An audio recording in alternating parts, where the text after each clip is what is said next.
Amis Milanais, bonjour et bienvenue sur la chaîne YouTube. Donc, quelques petites brèves nouvelles par rapport à l'équipe. Alors, des dernières nouvelles par rapport à Tomori. Toujours pas pris part à l'entraînement collectif avec le reste de l'équipe. Donc, on va voir aujourd'hui qu'est-ce que ça donne s'il va s'entraîner avec le groupe et voir en principe demain plutôt et samedi matin pour savoir s'il sera disponible pour jouer éventuellement ou alors aller sur le banc en accompagnement de l'équipe et donc à sa place remplacement par De Winter. De ce côté-là, il n'y aurait pas de grosses surprises. À gauche, en principe, Bartezag, il devrait remplacer Estupinian parce que je vois qu'il y a au niveau des youtubeurs en Italie, il y a quelques, enfin, journalistes sportifs plutôt aussi qui font leurs nouvelles sur YouTube, de qui je prends part, pour vous les transmettre. On parle de possibilités de voir Loftus-Cheek aussi sur le terrain en déplaçant Rabiot à gauche, etc. Mais je pense qu'on peut mettre Batezaghi à gauche, ça ne fera pas énormément de différence par rapport à Estupinian. Donc pour moi, il n'y a pas de souci. Milieu de terrain qui devrait être avec Fofana pour donner du poids dans ce milieu de terrain, Modric en distribution et Rabiot. En attaque, petit inconnu, est-ce qu'on repartira avec Pulisic et Jiménez ou Leao sera mis dès la première minute? Petit inconnu aussi. Personnellement, je pense que je repartirai avec encore avec Jiménez. Je ne sais pas où on est Leao au niveau physique, mais surtout il faudra un Leao fort mentalement parce que je viens de voir une petite vidéo ce matin, je n'avais pas trop fait attention dans ce match de Naples où Allegri se fâche en se retournant vers le banc par rapport à Leao qui ne défend pas. L'éternel débat, hein, Leao. Je ne change pas d'avis depuis des années. J'adore Leao au niveau qualité quand il donne le 100% de lui-même et quand il se sacrifie pour l'équipe et quand il n'a pas ces moments d'amnésie pendant les matchs. Malheureusement, ça reste toujours son péché. Et je pense pouvoir dire que on en est arrivé, à mon avis, à la dernière chance avec un entraîneur comme Allegri.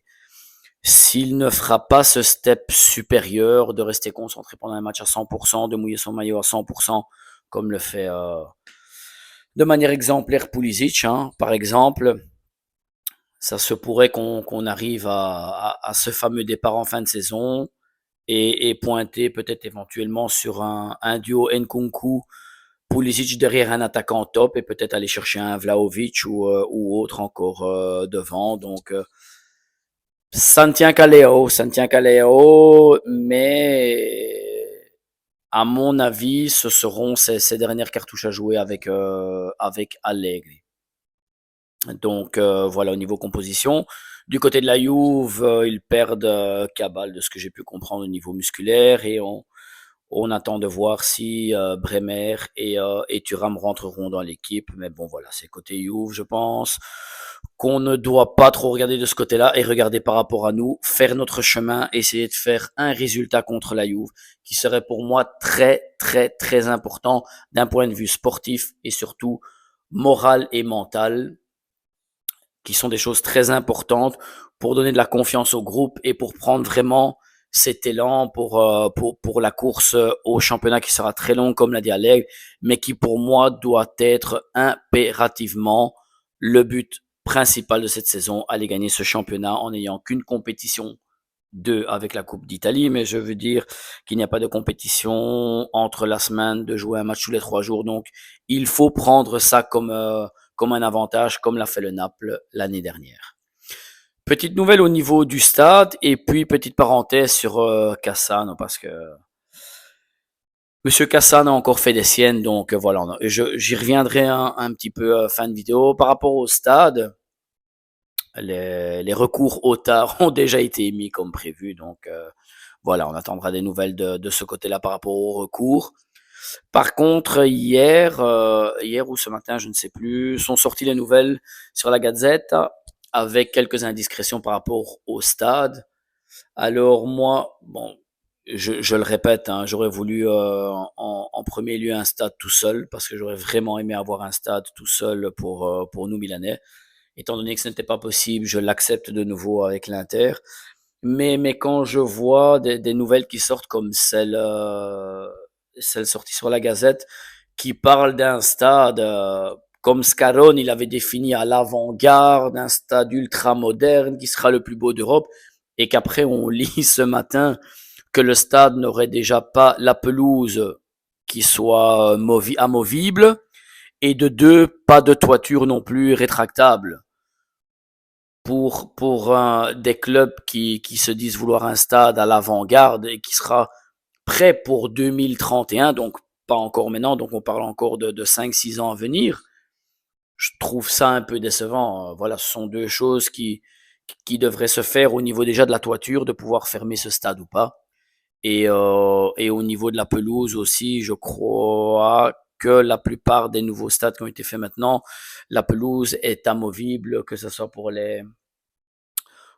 les autres activités qui puissent se faire dans le stade, que au niveau concert ou autre. Donc, ça serait pour moi quelque chose d'important, mais surtout au niveau de la toiture, je pense que la plupart des stades qui se font ou récents ont cette toiture rétractable, dont déjà l'Arena Amsterdam, qui lui l'a fait déjà il y a quelques années. Donc, ce serait bien de pouvoir faire ces deux choses-là.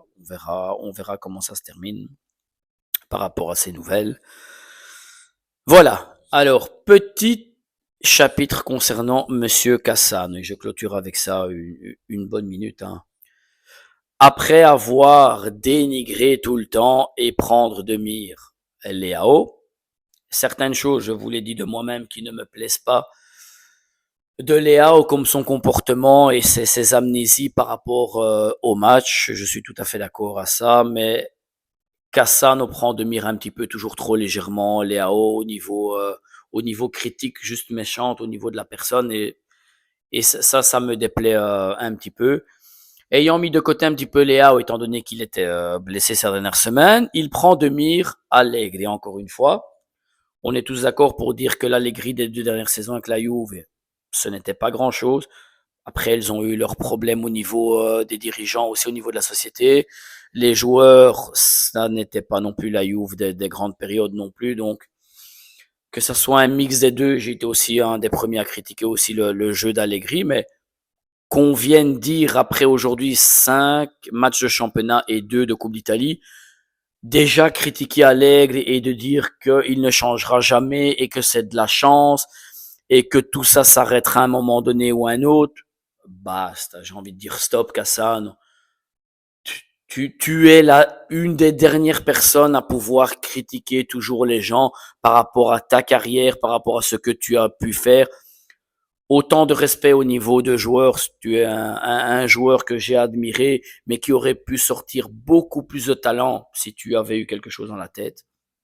Et aujourd'hui encore, dans certains propos, quand je vois les commentaires qu'il fait au niveau critique et gratuite, je trouve ça triste de devoir voir des vidéos pareilles où des gens se permettent juste de critiquer à bon escient et sans aucune logique quand il faut donner mérite à certaines personnes.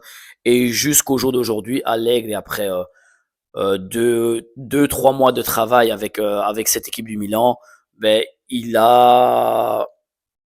à ma connaissance, il a mérite de ce qu'il a mis en place jusque maintenant, et on verra encore si cela va progresser déjà au niveau défensif.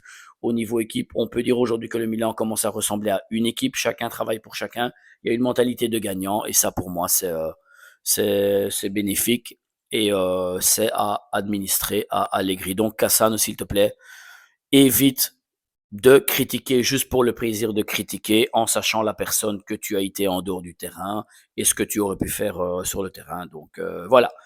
Likez la petite vidéo si ça vous a plu. N'hésitez pas à mettre vos commentaires. Et abonnez-vous à la chaîne, c'est totalement gratuit comme je le répète. Ça me fait plaisir et ça montre que mes vidéos vous plaisent. Donc voilà, on se retrouve en principe après le match de Naples. Si je peux faire une petite vidéo brève au niveau composition et dernières nouvelles par rapport au match de dimanche, ce sera avant. Sinon, après, Forza Milan, sempre e comunque.